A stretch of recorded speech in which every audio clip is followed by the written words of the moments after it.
A paz, tudo bem? Estamos aqui para mais uma aula nossa do Cefal, o nosso curso evangélico de formação e aperfeiçoamento de líderes. Estamos já na nossa sexta aula da matéria Entendendo a Batalha Espiritual. Então vamos dar continuidade ao nosso estudo, que está muito importante, tenho certeza para você. E tem te feito pesquisar, ler mais a Bíblia e observar um pouco mais essa questão do mundo espiritual. Bem, para fecharmos essa parte de anjos, eu quero falar com você nesta aula sobre posto e atividade exercido pelos anjos.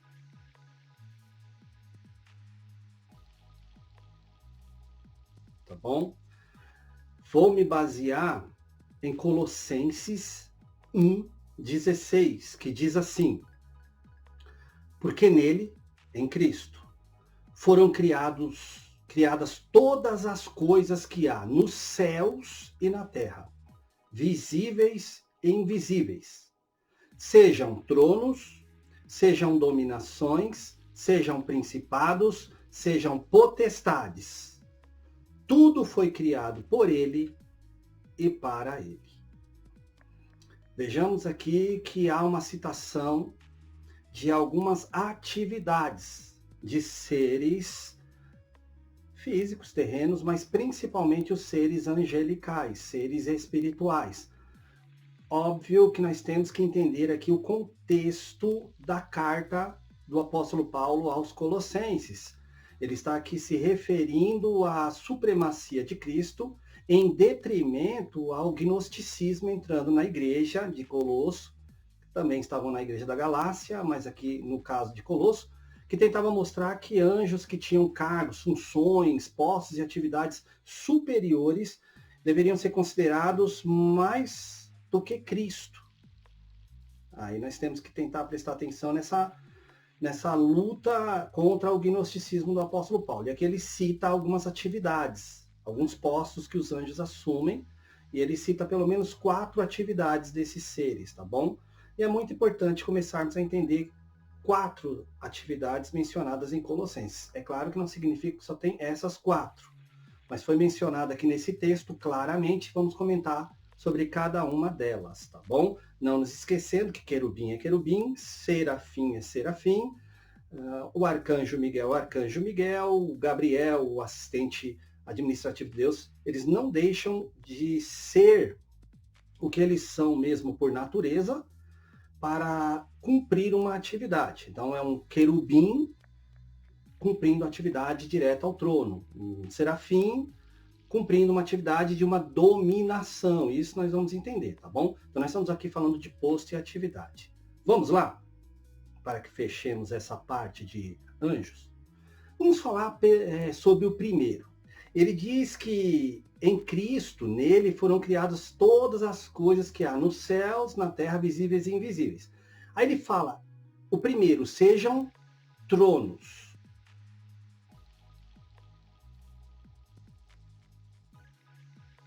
O que são essas atividades de anjos chamados de atividade tronos? São anjos que temporariamente, não esqueça-se desta palavra, temporariamente se relacionam diretamente com o trono de Deus, com a glória de Deus. Então são anjos, independente da natureza, da ordem angelical, se é querubim, serafim, que estão momentaneamente fazendo uma função, cumprindo uma função direta com o trono de Deus, direta com a glória de Deus. Vou sempre citar pelo menos no máximo 3 versículos. Nesse caso, vou citar um versículo que mostra anjos cumprindo atividade de tronos. Está falando deles, que são tronos. Não que cuida de tronos, mas que cuida do trono de Deus, dessa questão de trono de Deus. Está lá em 2 Reis 19:15, que diz assim: e orou Ezequias perante o Senhor e disse: ó Senhor, Deus de Israel, que habitas entre os querubins, tu mesmo, só tu és Deus de todos os reinos da terra. tu fizeste os céus e a terra. Veja que aqui Ezequias, quando ora, menciona que Deus habita entre os querubins. Querubim é querubim. Mas existem alguns querubins momentaneamente, situacionalmente, que estão cumprindo função direta de cuidar ali da parte do trono de Deus. Então podemos dizer de uma forma não da natureza deles, mas uma forma de ministério momentâneo, que eles são anjos tronos, no sentido de anjos que cuidam do trono de Deus. Eles são anjos com atividade, com o posto direto de cuidar do trono de Deus, tá bom? Existe isso na Bíblia. Não significa que são sempre os mesmos, então. Partindo desta premissa, dessa perspectiva, então há um rodízio nesse cuidado direto com o trono de Deus, tá bom?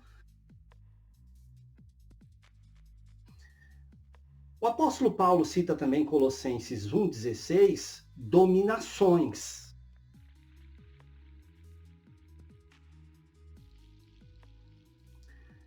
Quem são esses anjos que cumprem a atividade de dominações? O que são essas dominações, aliás?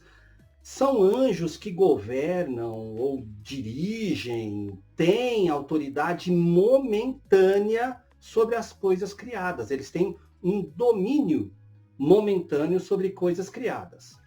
Isto é, sobre a natureza ou parte de suas criaturas. Então ele tem um domínio sobre parte da natureza. Esses tipos de anjos, momentaneamente, eles recebem um domínio, uma dominação sobre parte das criaturas desta natureza, sobre a água, o fogo ou os animais. Eles recebem momentaneamente esse domínio. Por exemplo, quando lemos lá em Êxodo do 7 ao 10, Êxodo do capítulo 7 ao capítulo 10, as pragas lançadas sobre o Egito.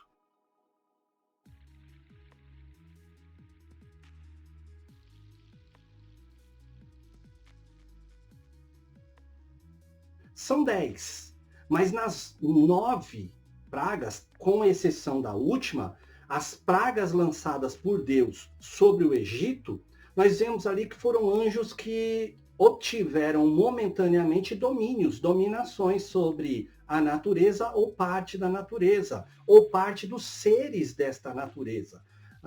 Transformar água em sangue, praga das moscas, e ali em diante a da saraiva. Veja que são dominações, são domínios momentâneos recebidos por alguns anjos, dados, outorgados por Deus, óbvio. Não é que existe o anjo do trovão, o anjo da...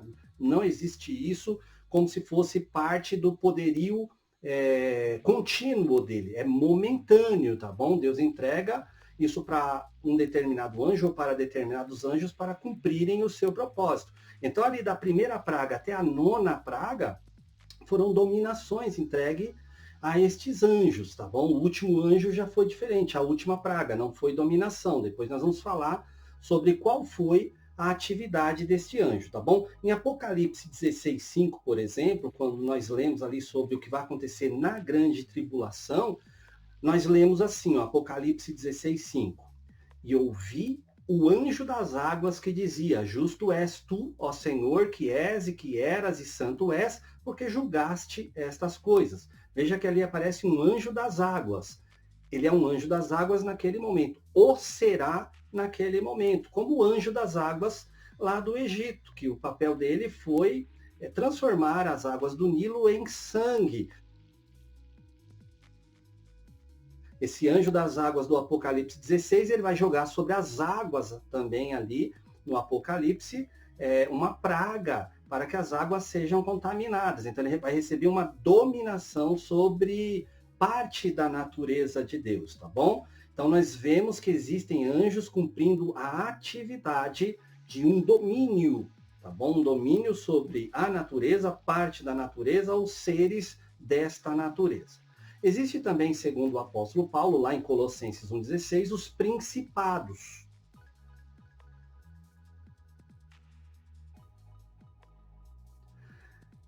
Se refere agora a governo territorial.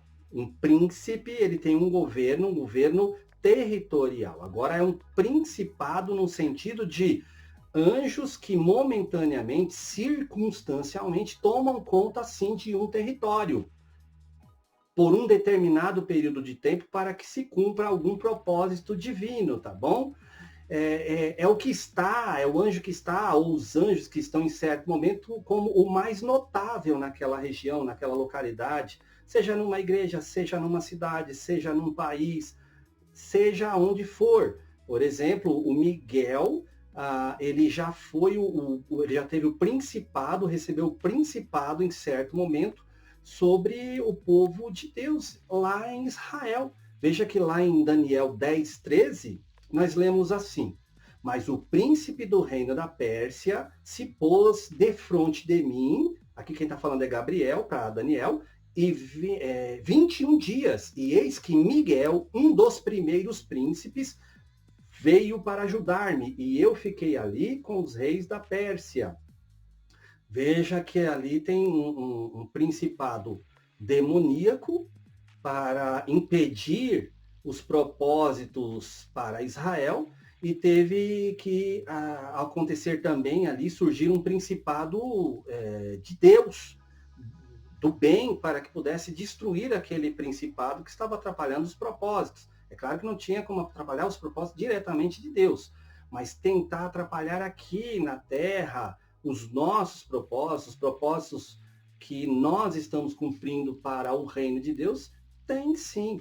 E Daniel ali é chamado até de o vosso príncipe, é chamado por Gabriel também, dentro dessa conversa que ele teve com Daniel. Então ele tinha um principado momentâneo, tá bom? Existem sim anjos que têm momentaneamente um principado sobre uma determinada região, uma determinada casa, uma determinada igreja, para que cumpra um propósito de Deus, propósito protetivo principalmente, tá bom? Isso não significa que é o anjo da guarda, cada um tem um anjo da guarda.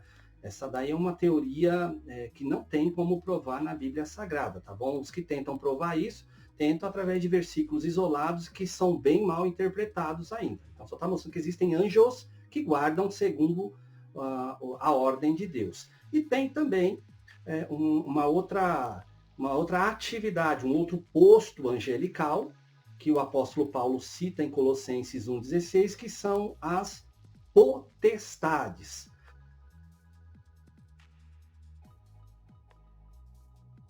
Eu já vi muitos cristãos dizendo que potestades só existem do mal. Claro que não. Potestades está falando de poderes, tá bom? Então, existem os poderes do mal e os poderes do bem também. Então, existem atividades de alguns anjos, momentaneamente, que eles recebem poderes especiais. São poderes especiais da Trindade. É como o Pai, Filho e Espírito Santo, a Trindade, outorgasse a esses seres circunstancialmente, momentaneamente, algum poder especial que só pode ser usado totalmente debaixo da ordenação divina, tá bom? São dados em um momento aos anjos, isto é, referente a atuações diretas com a humanidade. Vai além daquela dominação que nós citamos, porque a dominação é sobre a natureza, parte da natureza e criaturas.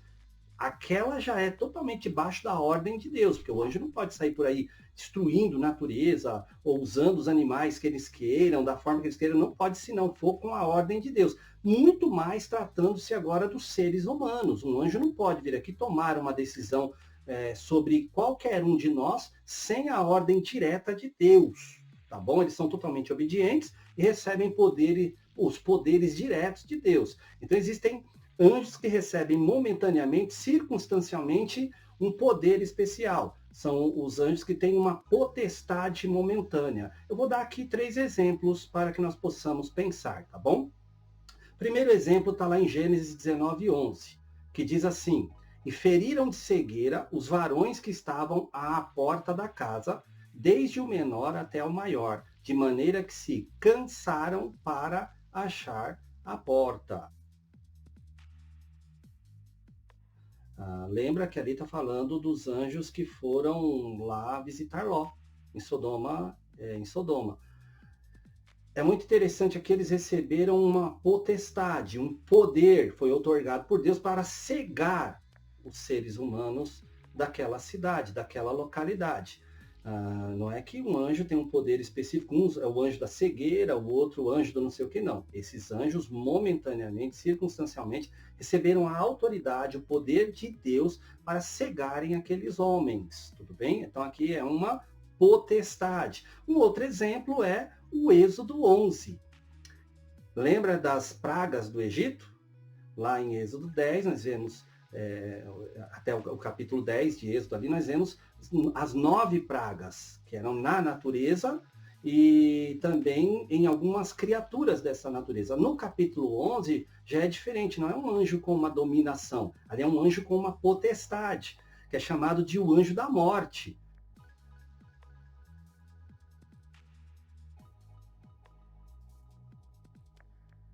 Aí quando você fala, nossa, então é aquele anjo que é igual a morte, né, a imagem grega, né, com capuz, uma foice, não é isso. Anjo da morte ali, que ele tinha uma potestade, um poder especial naquele momento para realmente, matar literalmente, os primogênitos das casas que não tinham sangue nos umbrais da porta, tá bom? O anjo da morte que matou os primogênitos no Egito era um anjo que tinha um poder especial para matar aquelas pessoas que não tinham sangue no umbral das portas, tá bom? Os umbrais das portas. Então não é que eles podem matar à vontade, à torta direita, é só puxar a espada e já mata. Quer uma prova disso? Um último exemplo que eu tenho aqui para te dar? São vários, tá? Tem vários exemplos, no seu material tem, e você pode procurar também outros exemplos além do material, mas sempre na Bíblia, por favor, na Bíblia Sagrada. Mas tem um exemplo bem legal, bem claro, que se encontra lá em 1 Crônicas 21, 15 a 27. Quando o Davi, ele está ali orando a Deus e Deus, ele está percebendo que o pessoal de Jerusalém ali, ao invés de apoiar, de seguirem a voz de Deus, começaram a desrespeitar as ordenanças de Deus e de repente Davi, ele tem uma visão ali de um anjo destruidor de Jerusalém, um anjo que veio com uma potestade, um poder especial para destruir as pessoas de Jerusalém. E ele vê esse anjo com uma espada desembainhada, estava fora da bainha. Ele veio com a ordem de destruir o povo de Jerusalém. Entenda que ali começa a falar o anjo do Senhor, nós já tratamos dessa imagem, o anjo do Senhor, mas dissemos assim, dependendo do contexto. O anjo do Senhor, quando se refere diretamente a Jesus, a teofania no Antigo Testamento, tem características específicas. Ele dá ordem por conta própria, ele muda nome, ele perdoa pecados. Esse daqui não, esse aqui é um anjo do Senhor que veio com uma potestade. Ele não muda nome, não faz nada, ele espera a Deus, dá ordem de colocar a espada dentro da bainha, de desembainhar a espada. Então, esse anjo destruidor de Jerusalém, que Davi viu, e que aí depois Davi foi orar, foi interceder pelo povo, aí assim que ele ofereceu sacrifício pelo povo, veja que o texto lá em 1 Crônicas 21, do 15 a 27, veja que assim que ele faz o sacrifício a Deus, Deus dá uma ordem e o anjo guarda a espada. Então veja que esse anjo aqui, ele veio totalmente debaixo da ordenança de Deus. Ele tinha uma potestade, ele tinha um poder especial dado por Deus. Tudo bem? Então, aqui não é uma teofania nesse caso, que é um anjo com uma potestade. Júnior, isto existe atualmente? Óbvio que existe. Nós não podemos acabar com o ministério dos anjos, porque nós não temos essa autoridade, esse poder. Nós só temos que tomar cuidado com as batalhas, as teorias de batalhas espirituais exacerbadas, exageradas, que existem por aí, colocando anjos fazendo coisas que não são confirmadas pela Bíblia. Tudo bem? Bem, perceba-se que tais poderes são referentes à interferência na história física da humanidade. Por isso que são anjos que têm momentaneamente essa potestade. Estas são as informações básicas que entendemos dos anjos, tá bom? Esses anjos que têm essas atividades, esses postos. Tudo bem? Você entendeu isso? É muito importante você entender. Você perdeu alguma coisa no meio aí do caminho, volta lá no primeiro vídeo, hoje é a sexta aula, volta lá na primeira, dá uma revisão das características desses seres, da natureza desses seres. Não entendeu essa questão de atividade, posto? Nunca ouviu falar sobre isso? Puxa vida, dá uma lida melhor lá em Colossenses, tem os outros versículos que eu passei na outra aula, dá uma pesquisada, dá uma olhada, reveja essa aula para que você possa entender. Porque até aqui foi o que eu gostaria de falar para você do curso evangélico de formação e aperfeiçoamento de líderes sobre os anjos em geral e principalmente os anjos do bem. Os anjos do mal também carregam características desses anjos, tá? Eles não perderam muitas dessas características. O que eles perdem é a glória de Deus, mas muitas dessas características eles possuem, principalmente quando Deus permite eles possuírem, tá bom? Por que eu estou te falando isso? Porque aqui acabou essa parte de anjos, principalmente anjos em geral, focando nos anjos do bem. Vamos agora entrar no último tópico do nosso curso. Chegamos no último tópico, até que enfim, que é o terceiro, as origens do mal. O que nós vamos aprender nesse terceiro tópico? Não vai dar tempo de eu passar nesta aula, mas na próxima aula. O que vamos aprender nesse terceiro tópico sobre as origens do mal? Vamos aprender sobre quem é Satanás, como, quando, por quê e onde ele passou a ser inimigo de Deus, mas principalmente inimigo da obra de Deus, porque ele não consegue ir lá fazer o ataque direto a Deus, senão ele seria destruído, óbvio, porque Deus é onipotente. Quando foi que ele passou a ser isso? Como foi que aconteceu isso? Por que ele fez isso, não é? Como ele atuou lá naquele período, antes de ele se rebelar, como ele atuava, quem era ele? Na rebelião, depois da rebelião, como ele atua no mundo espiritual hoje, ele ainda atua, tem pessoas achando que ele está preso, não está. Vamos aprender um pouco sobre isso, tá bom? Vamos ver também questões sobre anjos que caíram com ele, onde eles estão, como estão, por que estão, quando houve a rebelião, tá bom? Quem são eles? Quem são esses anjos caídos? Onde estão? O que eles estão fazendo da vida? Como entender a batalha espiritual para que possamos ajudar as pessoas nas nossas igrejas como líderes? Como ser vitorioso entre os ataques, dentre os ataques demoníacos? Como que nós podemos obter vitória? Enfim, vamos fechar a matéria com essa faceta dela, tá bom? Que é sobre as origens do mal. E assim poderemos ter mais bases para auxiliar as pessoas a entenderem melhor a batalha espiritual. Tudo bem? Prepare-se então para a próxima aula, que nós vamos entrar nesse assunto, tá bom? Prepara aí sua Bíblia, venha bem preparado e até mais, até a próxima aula, em nome de Jesus.